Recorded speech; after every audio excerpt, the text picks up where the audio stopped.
Pada video kali ini kita akan belajar tentang materi gerak parabola. Di sini diberikan sebuah soal bola dilemparkan dengan kecepatan awal 25 meter per sekon dari tanah dan sudut elevasinya 37 derajat. Percepatan gravitasi G adalah 10 meter per sekon kuadrat. Tentukan A. Kecepatan bola pada saat 1 sekon pertama. B. Posisi bola pada 2 sekon pertama. Sebelum kita bahas soalnya, saya akan jelaskan konsep dasar dari gerak parabola ya. Jadi gerak parabola adalah gerak yang lintasannya berupa parabola atau disebut dengan parabolik.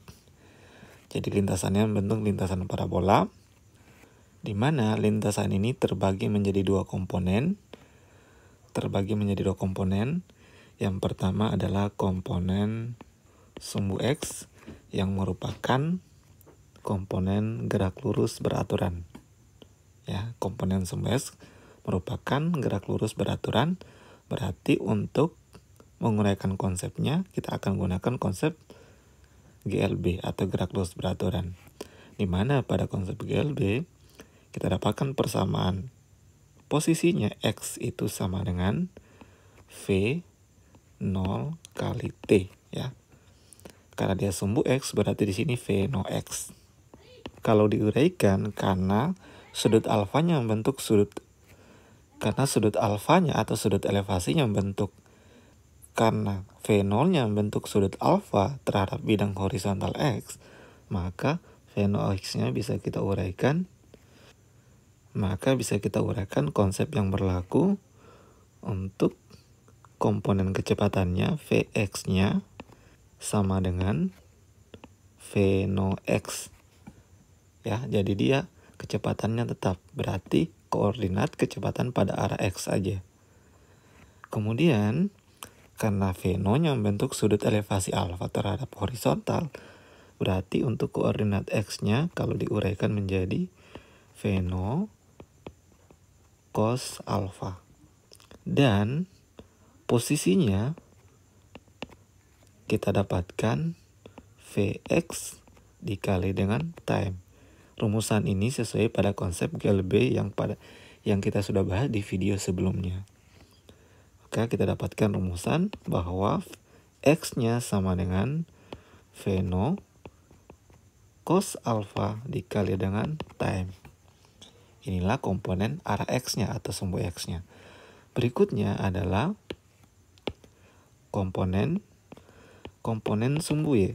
Pada komponen sumbu Y, lintasannya atau gerakannya termasuk gerakan GLBB. Oke, jadi gerakannya sana GLBB. Tapi GLBB yang di mana? GLBB yang diperlambat. Dia GLBB yang diperlambat. Kenapa kita bisa pastikan bahwa dia GLBB diperlambat? Yang kita tinjau adalah dari awal gerakan. Karena awal gerakannya adalah bergerak ke atas, berarti kan otomatis GLBB-nya diperlambat ya. Nah, jadi gitu konsepnya. Sehingga bisa kita uraikan. Untuk komponen kecepatannya, kita bisa tuliskan Vy sama dengan V0y negatif. Ya, negatif G kali T. Kenapa harus G percepatannya? Karena dia pengaruh gravitasi bumi. Oke, dan negatif karena diperlambat gitu. Ini kalau kita uraikan menjadi, kalau arah X dia pakai cos, maka arah Y-nya harus pakai sin ya. Sin alfa dikurang G kali T. Berikutnya adalah koordinat untuk posisinya. Pada arah sumbu Y kita peroleh sama dengan V0Y kali time kurang setengah dari GT pangkat 2. Kalau kita masukkan, persamaannya menjadi V0 sin alfa dikali time kurang setengah dari GT kuadrat.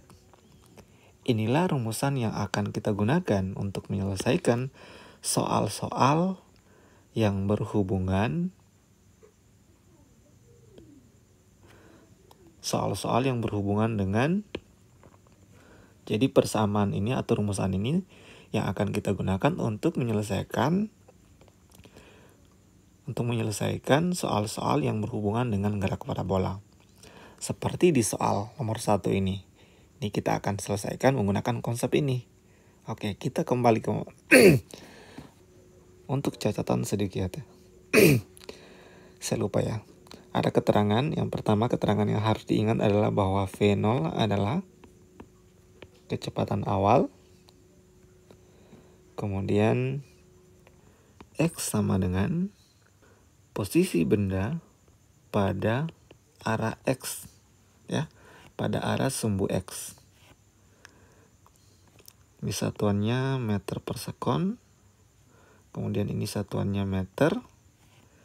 Kemudian Y sama dengan posisi benda pada arah vertikal atau sumbu Y. Satuannya juga meter. Dan X ini biasa disebut dengan jarak horizontal ya. Kemudian Y-nya biasa disebut dengan ketinggian benda dari permukaan tanah atau dari permukaan acuannya. Oke. Kalau untuk G dan T kan sudah kita bahas di GLBB sebelumnya atau pada gerak vertikal untuk masalah komponen keterangannya. Sekarang kita akan kembali bahas untuk mempermantap konsep gerak parabola ini. Kita akan bahas dari soal nomor 1. Kita perhatikan kembali soalnya. Yang pertama yang harus kita lakukan untuk menyelesaikan soal ini, kita harus tulis data-data yang diketahui dahulu. Yang pertama diketahui adalah nilai dari kecepatan awal 25 meter per sekon. Berikutnya adalah sudut alfa atau elevasinya 37 derajat. Kemudian percepatan gravitasi nilainya adalah 10 meter per sekon kuadrat. Yang ditanyakan adalah kecepatan saat VT saat 1 sekon. Kemudian posisinya berarti koordinat ya, X, Y sama dengan berapa koordinatnya. Oke, kita akan uraikan satu persatu. Jadi penyelesaiannya kita mulai dari opsi A. Yang pertama kecepatan bola pada 1 sekon pertama. Pada 1 sekon pertama berarti kita harus cari pada arah X dan arah Y. Kita mulai dari arah X. Untuk arah X, ingat pada arah X tadi kita sudah bahas bahwa dia untuk GLB, dan untuk arah Y dia GLBB. Oke, kita uraikan. Yang pertama kita cari arah X-nya. Vx itu dia V0 cos alpha. Dia kecepatannya tetap karena dia GLB. Sehingga bisa kita dapatkan nilainya sama dengan V0-nya adalah 25 cos alpha sin 37. Ingat, sin 37 nilainya 0,6. Berarti cos 37-nya haruslah 0,8. Itu bisa dicari pakai dalil Pitagoras ya. Kemudian hasilnya 25 kali 0,8 itu adalah 20 meter per sekon untuk arah Y-nya. Kemudian untuk arah X ya. Sekarang untuk arah Y-nya. V0 sin alfa dikurang gravitasi kali waktunya. Nilainya 25 kali sin alfanya adalah sin 37 derajat kurang gravitasinya 10, waktunya adalah 1. Maka kali 1. Ini kita dapatkan 25 kali sin 37 nilainya adalah 0,6 dari sini. Dikurang dengan 10 kali 1, 10. Sehingga kita akan peroleh nilai dari VY sama dengan 25 kali 0,6 itu nilainya setara dengan 15 dikurangi dengan 10 sama dengan 5 meter per sekon. Oke. Jadi kecepatan bola pada detik pertama atau 1 sekon pertama adalah Vx-nya 20, Vy-nya adalah 50. Berarti untuk mencari berapakah resultannya, kita gunakan dalil Pythagoras. Vr-nya sama dengan akar kuadrat dari Vx kuadrat tambah dengan Vy kuadrat ya. Untuk mencari resultan dari vektor kecepatannya. Berarti sama dengan akar, berapakah nilainya tadi Vx-nya? Nilainya adalah 20, berarti ini 20 kuadrat tambah Vy kuadrat berarti 5 kuadrat. Hasilnya akar dari 20 kuadrat hasilnya 400, 5 kuadrat hasilnya adalah 25, berarti sama dengan akar dari 425. Kalau dicabut akarnya kita dapatkan nilainya setara dengan 20,65 meter per sekon. Jadi kecepatannya saat itu adalah 20,65 meter per sekon. Setelah itu kita akan cari berapakah posisi benda. Oke. Posisi bendanya saya akan hapus dahulu ini. Opsi B. Untuk opsi B berarti kita harus uraikan dari arah X-nya.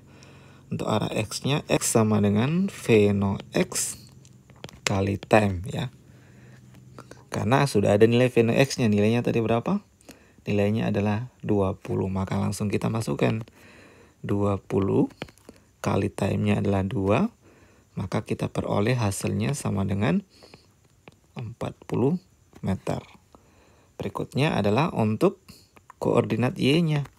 Koordinat Y-nya V no Y kali time kurang setengah dari GT pangkat 2. Kita masukkan nilainya. V no Y, V no-nya tadi berapa? V no-nya adalah 25. Maka di sini 25 V no Y dikali berarti V no sin alfa, berarti sin 37 derajat. Dikali dengan waktunya 2, kurang dengan setengah kali gravitasi 10, T-nya 2, kemudian kita kuadratkan. Kita hitung hasilnya 25 sin 37 0,6 kali 2 kurang 10 bagi 2 dapatnya 5. Kemudian 2 kuadrat hasilnya 4. Maka kita peroleh 25 kali 0,6 adalah 15.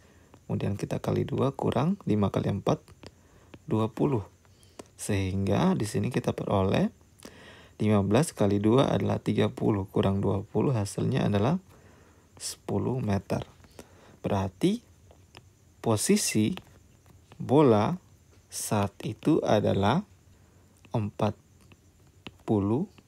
dan 10. Artinya pada arah X dia pada posisi 40 meter dari kedudukan awal.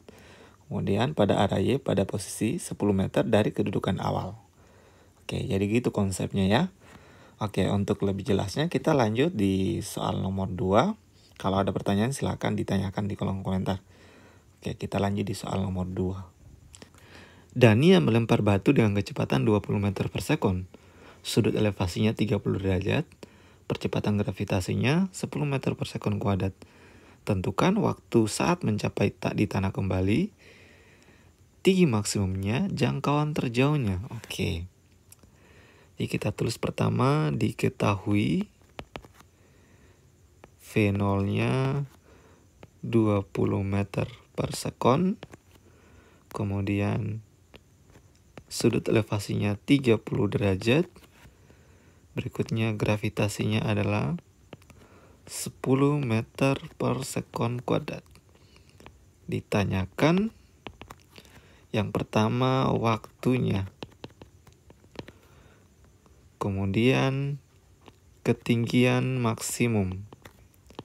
Berapakah? Kemudian X maksimum, jangkauan terjauhnya. Oke.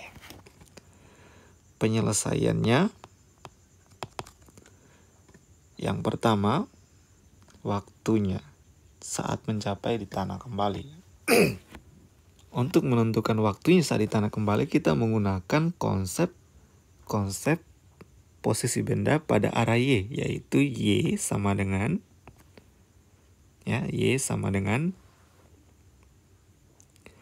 V0 sin alfa kali time dikurang setengah dari GT kuadrat.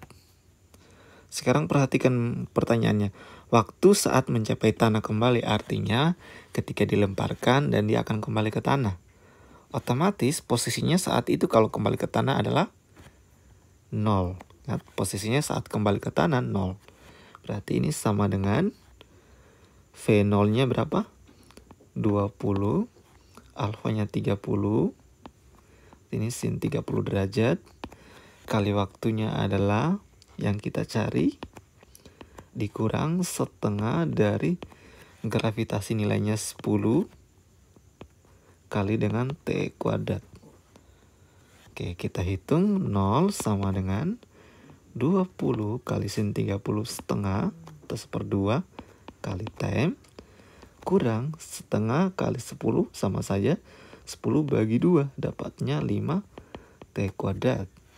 Maka ini sama dengan 0, 20 bagi 2 hasilnya 10T dikurang dengan 5T kuadrat. 5T kuadrat saya pindahkan ke sisi kiri, berarti jadi positif 5T kuadrat sama dengan 10T. Kemudian kita bisa, kedua harus kita bagi dengan T, berarti kita coret T di sebelah kanan. Di sini sisa T pangkat 1. Berarti ini bisa kita tuliskan sama dengan 5T sama dengan 10. Dan T kita peroleh sama dengan 10 bagi 5. Hasilnya adalah 2 sekon. Jadi waktu untuk mencapai tanah kembali adalah 2 sekon. Setelah itu kita akan cari opsi B. Yang B adalah yang ditanyakan, yaitu tinggi maksimumnya. Jadi tinggi maksimum yang pertama yang harus kita pahami konsepnya adalah saat Y max itu V komponen Y atau kecepatan arah sumbu Y haruslah sama dengan 0. Sehingga kita akan peroleh komponen kecepatan arah Y sama dengan 0 sama dengan V0 sin alfa. V0 sin alfa kurang G kali T. Berarti kita peroleh rumusan T-nya sama dengan V0 sin alfa dibagi dengan gravitasinya. Inilah rumusan yang akan kita gunakan untuk menentukan nilai dari waktu saat mencapai tinggi maksimum.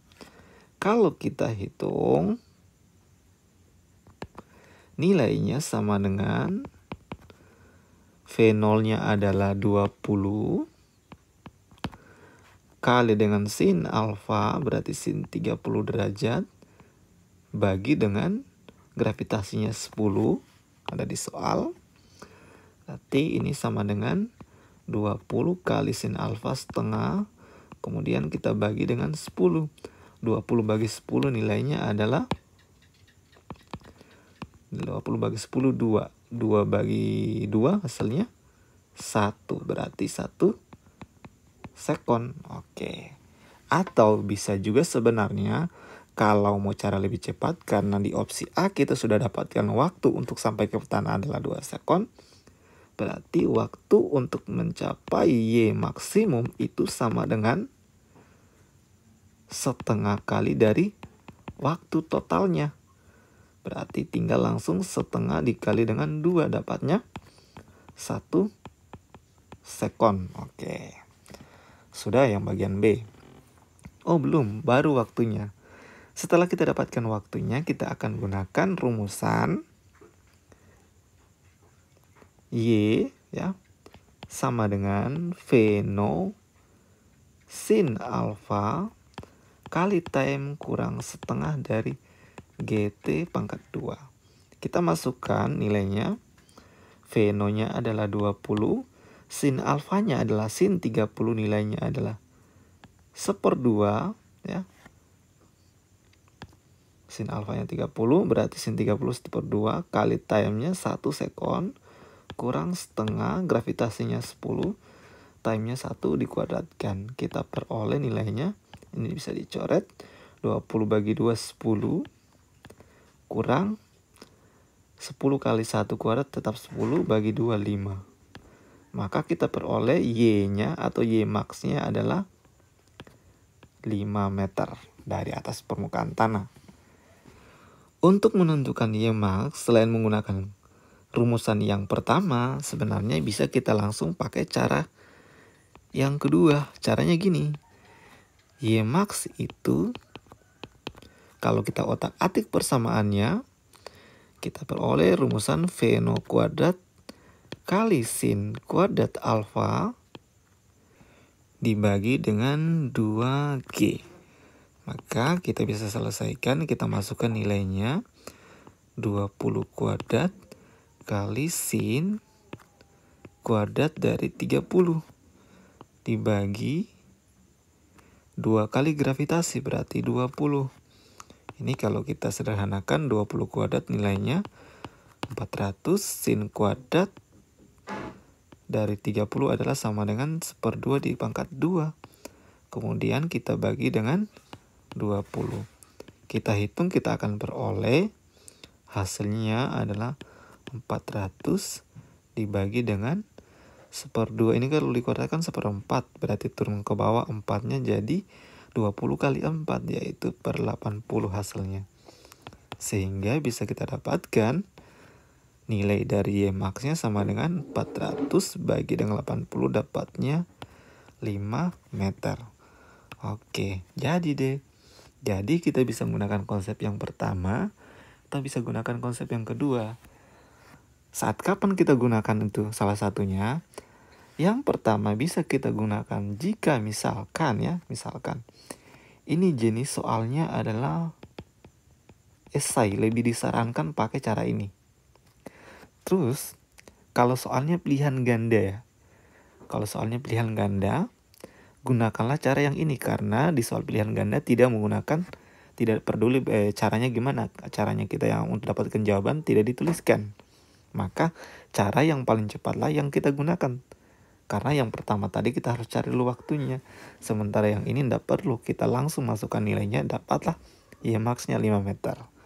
Oke, jadi gitu konsepnya. Sekarang kita lanjut di opsi C. Kita lanjut di opsi C. Yang ini saya hapus kembali. Di opsi C, yang ditanyakan adalah jangkauan terjauh. Oke. Untuk jangkauan terjauh, kita akan menggunakan rumusan pada koordinat atau posisi sumbu X, yaitu X sama dengan V0 X dikali dengan T. Waktu yang dimaksud di sini adalah waktu total ya, dari awal gerakan sampai kembali ke tanah.